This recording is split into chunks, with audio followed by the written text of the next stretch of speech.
today, pumunta kami sa Pavilion Mall. And then, pag malapit lang yung Berjaya Times Square, baka pumunta din kami dun. Magtitingin lang ng mabibili. Tapos, baka mamayang gabi pupunta kami dun sa KL Tower. Kasi mas maganda dun kapag gabi compared pag umaga, tsaka mainit. Mainit dun sa may observation deck. So, later na lang. Punta muna kami ng mall. Hindi ko sure kung maglalakad na lang kami or kasi mas mahirap yung madayong bitbitas doon maglalakad. So, baka lakarin na lang namin since doon lang siya sa may underground or may daan pa underground doon sa may Surya Mall. So, yun na lang muna. Okay, so we're here again. Parang lagi na lang kaming nandito araw-araw. Ayun, ganda guys.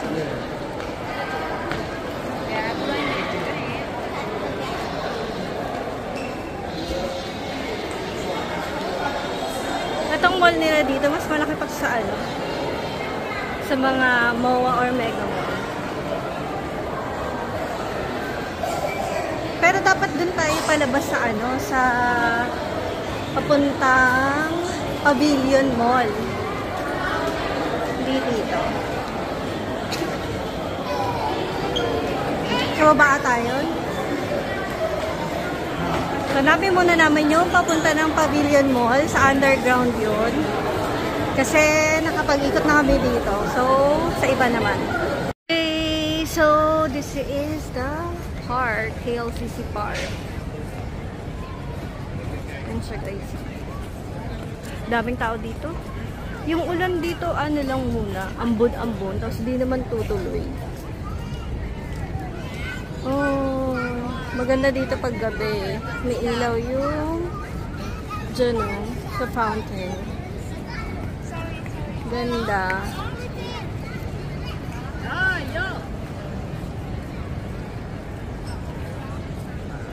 Dito yung way papuntang bridge, papuntang Pavilion Mall. Dami nagpipicture dun, oh.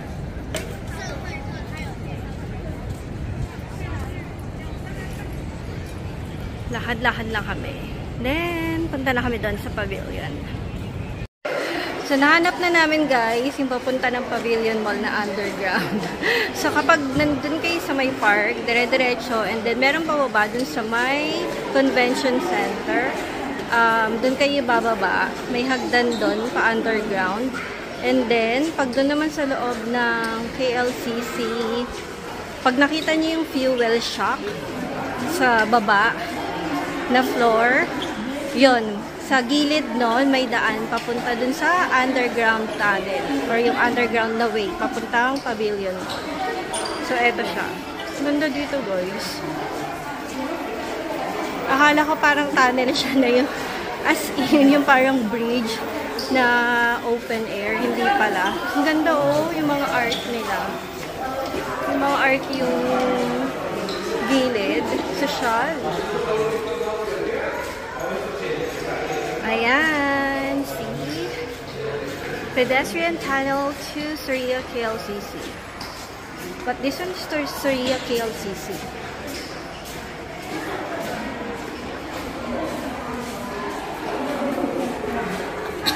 Are we going back to Surya KLCC?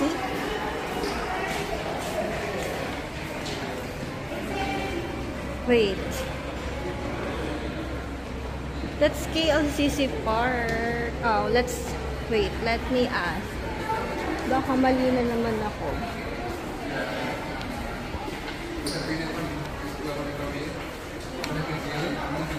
Baka mali ako, guys. Feeling ko.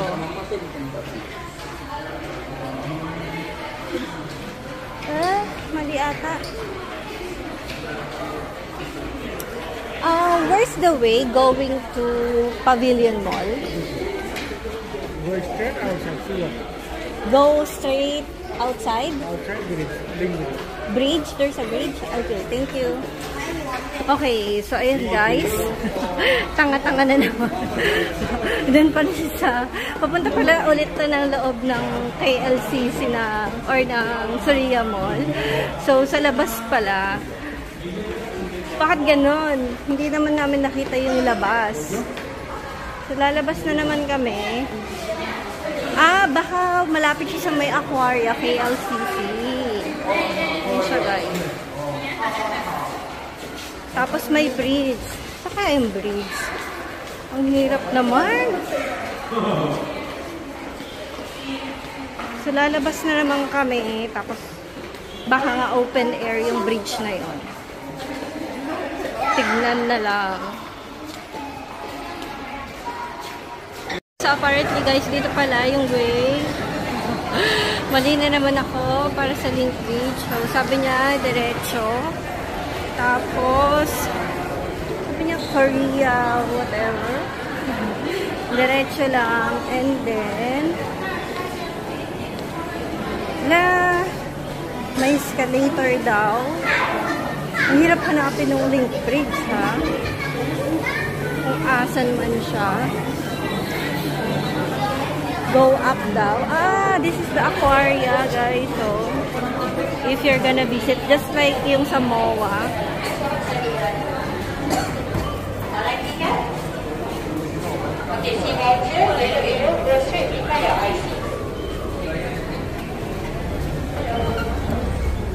Okay. So, dito na siya, escalator. Lalabas ulit. And then, right side, left side.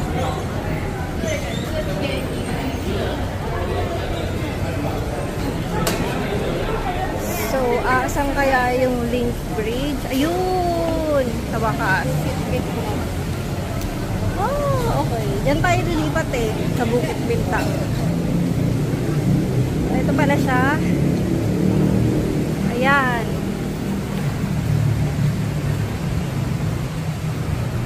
Okay. So, lalabas pala sa kabilang side. And then, here it is. Ito siyang Bukit Bintang.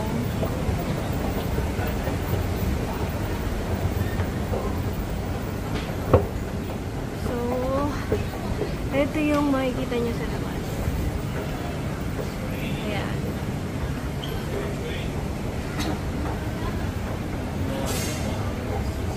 And hindi siya open link bridge. It's a closed link bridge. At ang init. Ayun. Ang ganda. Pero maganda pa din. At least safe siya, di ba? Hindi sa pag malakas yung ulan. Yun yung maganda sa kanya. Unlike kapag syempre, sa Manila, walang ganito. Alright. So, later na lang. Hanapin muna namin ulit yung Pavilion Mall. Yan guys, nakapunta na tayo. Ito na yung Pavilion Mall. Ayan. Kakapagod maglakad 20 minutes din yun Pag may kayo maglakad, yan, lakad kayo. Pero pag tamad-tamad kayo guys, pag kayong hindi kayo masyadong mahilig maglakad, mag-taxi or grab na lang kayo papunta dito. But, super nice. Look. May nakita naman akong pink. Look at that. See? Super cute. Favorite color ko talaga. Oh, another one. Pink. See? Express yourself.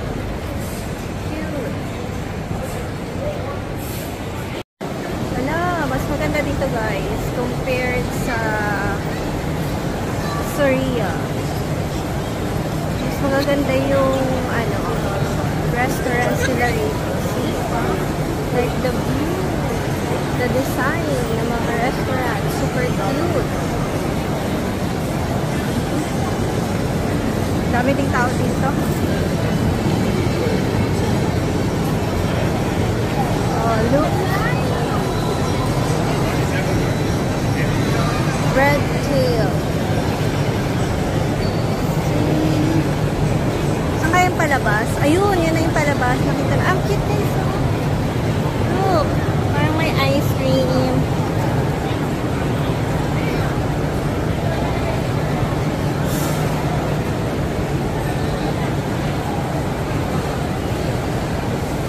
Super love it here sa pavilion. Oh, look at the Arabica here, oh.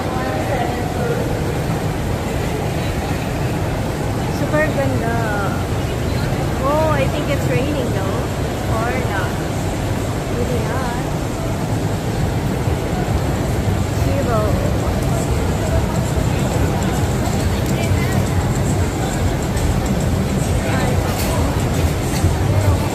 Tao? Ayan, dito yung maganda mag-picture guys. Ayan. Sabi na namin makita. Makakapagpa-picture na kami dito. Akala mo naman, no? Pero maganda lang kasi. I mean, magka-picture dito. Oh, who's that? Kasi naman yung may crush sa kanya. Cute! See? Here is it. There. Super pretty.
Kapag may mga kasama kayong bata, maganda magpa-picture doon. And then, may parang restaurant din sa baba.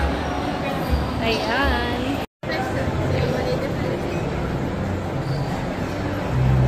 Paskong Pasko dito, sa pavilion. Ayan guys, oh. Tapos may gumagalaw na bear. Ang cute! Super cute, oh. Kasi may gumagalaw na bear.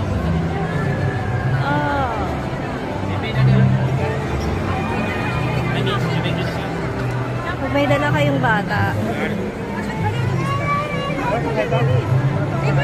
Look this side. I should turn. Yan, libre lang naman yan guys. Magpa-picture dyan. Cute.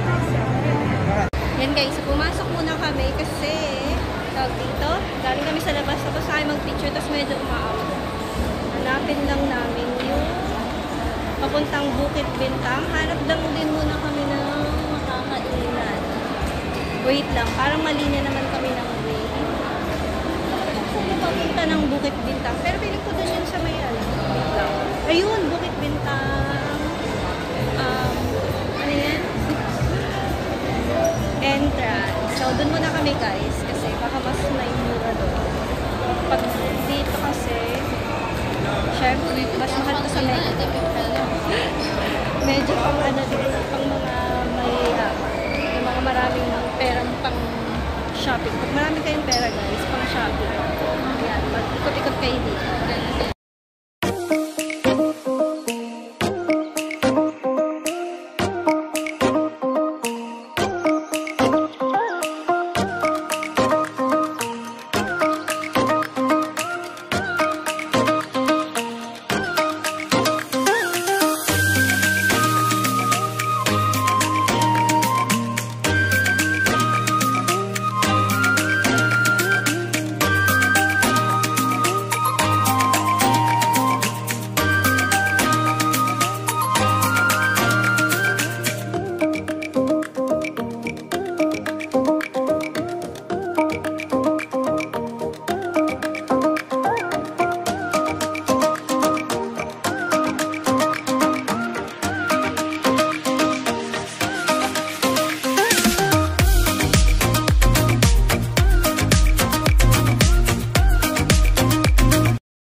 Yan, ito lang guys yung in-order namin. Ang dami nung ano, yung tempura. Ayan o, tempura. Tapos, hindi ko alam, ano nga yan? Parang chicken, dumpling, and then omelette, tapos juice. So, yung sa kanya, this one, yan, ito, yan. That's 33 in total. And then, this one is, ano nga ba to? Tofu curry, and then, steamed chicken with rice. Doon yung sa Thai food. So, kalimutan ko kung wait lang, check ko. That's worth 13.50 yung sa akin. Diba? Mas mura. Then, bumili lang kami sa Roti Boy. Yes. Sa wakas, nakabili na kami sa Roti Boy. So, yung isa is mocha, and then yung isa is cheese. So, try natin. Kain muna kami, guys. Yung nabili namin na, na teria, ay, na ano to? Na tempura. Mix siya, akala namin puro shrimp pala. Ano ba to? May mga parang mushroom. Oo, may mushroom siya, tapos may mga gulay. Ayan, oh. Parang mushroom. Weird, di ba? Hindi man lang nila sinabing mix pala yun. Kala namin, puro pangalan ng hipon. Kaya siguro in-offer niya. Kaya siya nag-offer nung parang may dumpling na chicken.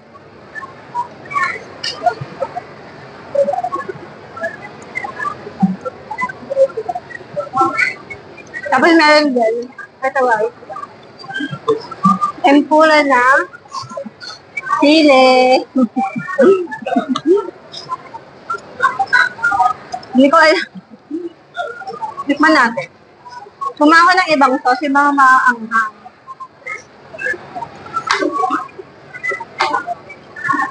Doon ulit to guys sa yung favorite niya, yung sa may Kenchan Curry, parang Japanese restaurant yun.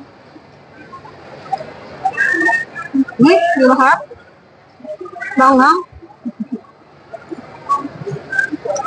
Sarap yung mushroom. Para siyang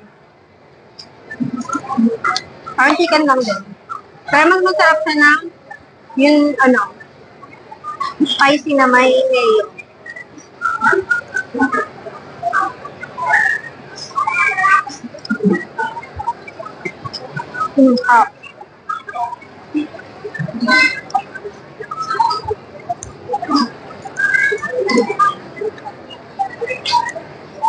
Meron din siya, onion, may tempura. Ba yan?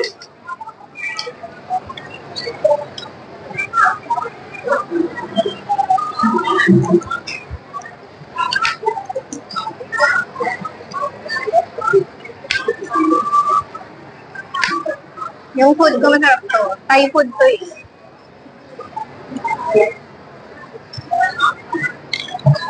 Steam lang siya. Favorite ko yung Thai food na steam lang.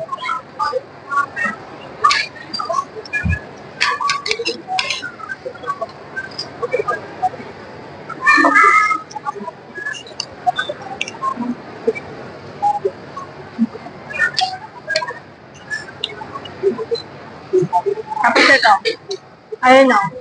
tofu na curry.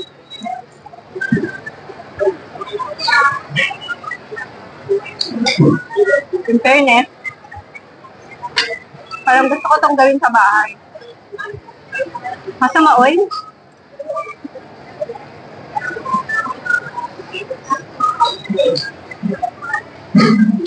Kaya masarap siya.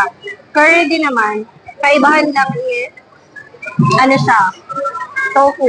Imbis na yung normal na, na chicken.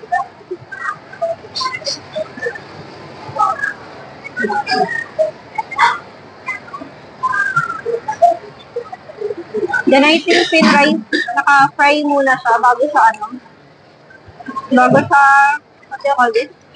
Ginawang curry.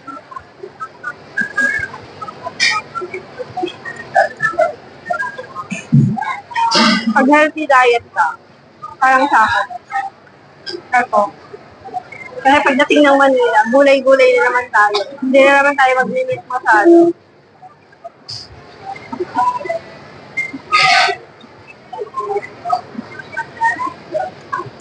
Sarap pala yung, hindi ko alam pa ano yung nahalo nila na para mag-red masyado yung curry nila.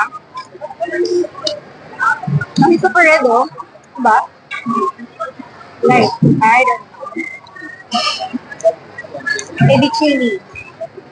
Chili powder.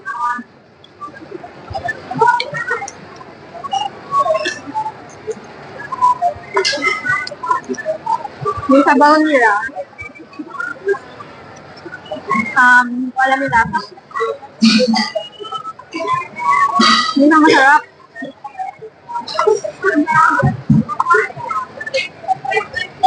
Nasa medyas, guys. Medyas talaga.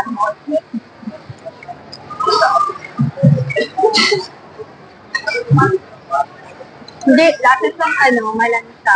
Ganun yung lahat. Hindi ko alam. Siguro sa chicken to. Yung parang broth ng chicken. Yun sa kanya is dito. Ay, hindi. Alam niyo yung sa seaweed soup. Ganun yun sa kanya.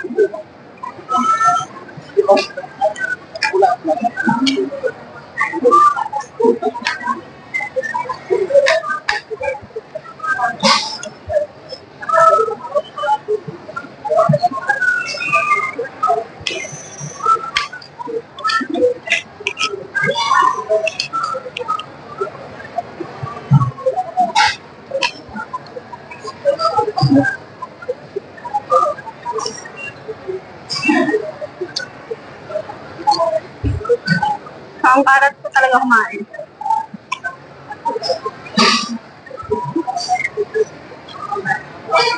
Ay. Grabe guys yung roti boy. Ang laki pala dito. Parang parang pang isang breakfast na sa.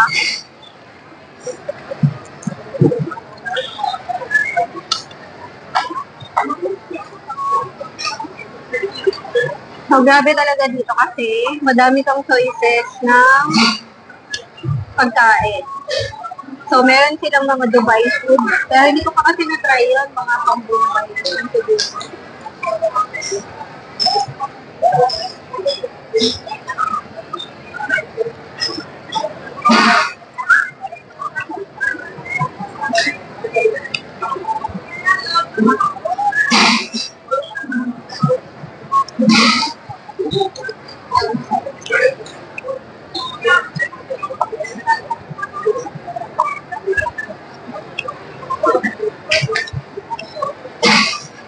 So, mamaya, hindi ko alam kung kakain pa ulit kami ng dinner. Kasi, depende, maaga pa kasi. Hapon, pa lang, 5 p.m.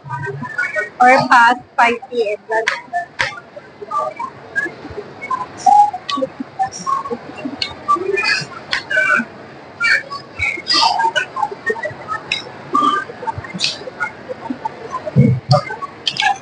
Actually, hindi ko alam kung ngayon kami matutuloy na magtingin ng mga bibilhin. Kasi hapon na hanggang 10 lang yung mga bilihan dito nagsasara. Parang Manila lang din.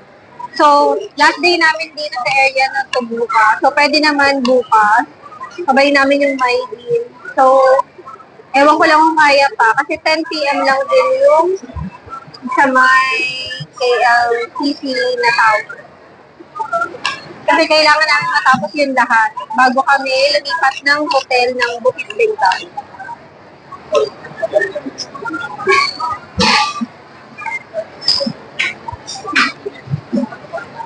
Saka iniisip ko kasi baka magsara yung pag-holiday. Yung KLCC Tower. At least yung mall kasi hindi magsasara pero yung magsasara kasi yun. Yung KLCC na tower.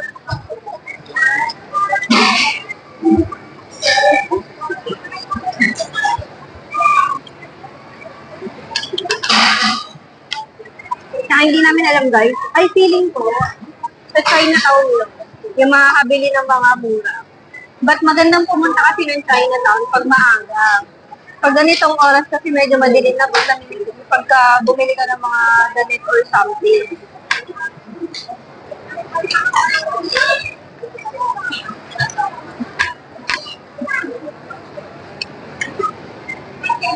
Pero try namin. So, bilisan lang namin kumain. Tapos try namin tingnan.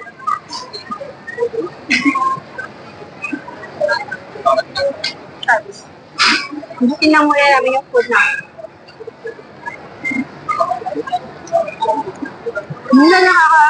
Hindi masyadong nakakayang mag-vlog dito guys. Kasi lang minsan feeling ko, pag nakatapat sa kanila yung camera, feeling nila kinukuha na sila ng video. So, inuusod ko na lang. Nakakaya ba sabihin nila? Ano, paparazzi. So, ginigilid ko lang siya. Excited ako dun sa ano, malapit namin Jalan Alor. Ay, tignan nyo to guys. Hindi ko rin alam kung ano to na naman. What's this? Yellow mangga? Ay, ito.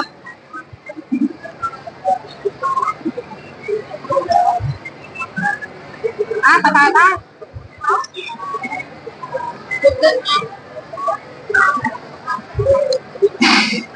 Wala kang lasa guys. Pero masarap. Pwede nang pagsagaan. Pang healthy diet to. Ba't ganun? Alam mo yung binili niya pang ano, pang yung healthy diet. Hindi pang mga matatakaw. Pang nagda-diet-diet lang.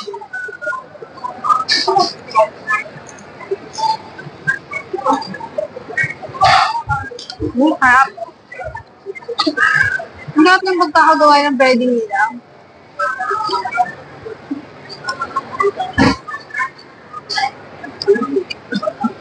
Yung breading nila na hindi ko magaya-gaya sa Manila.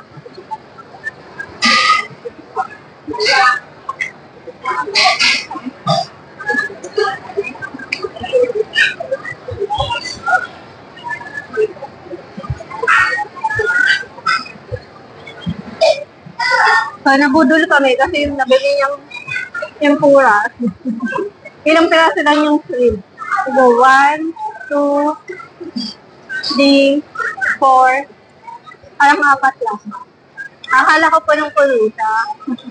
Sabi ko punong-puno yung shrimp niya. Yung pala, japete. Medyo pricey pa naman yun, guys. Magkano na nga yun? 20 plus. I think 21, 24. Tapos, hindi naman sa purong hindi naman sa purong shrimp, maduga. O baka hindi lang kami nagtanong. Pero hindi, tempura kasi nakalagay eh. O ba, hindi kasi nakalagay kung shrimp tempura lang sa or meat.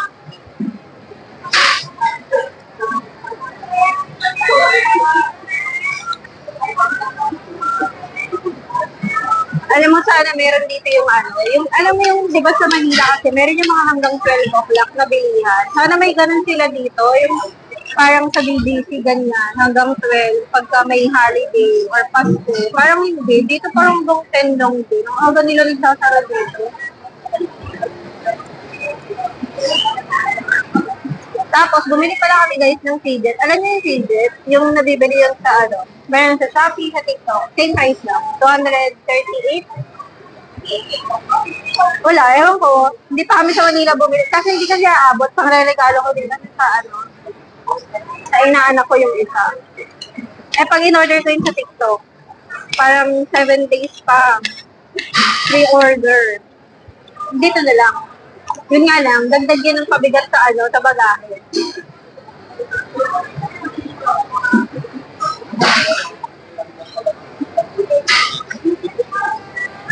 Kaya nagdala kasi ako guys ng extra bag. Yung pwedeng ilagay sa cabin. Kasi 70 kilos naman yun.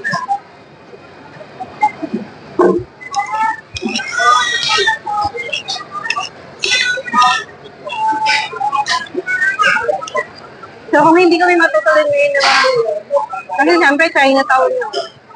Yung mga magagandang, yung mga mura talaga. Kailangan maaga kami bukas. Para, dedicated lang yung araw na yung bukas sa pamimili. Wala nang masyadong picture taking. Ay, medyo matagal din pag nag-picture taking yan, tagal. Nakukult na ako dyan minsan ng oras. So, mamimili na lang bukas. Yung may din dito ang puntahan, pero puro chocolate lang yun eh.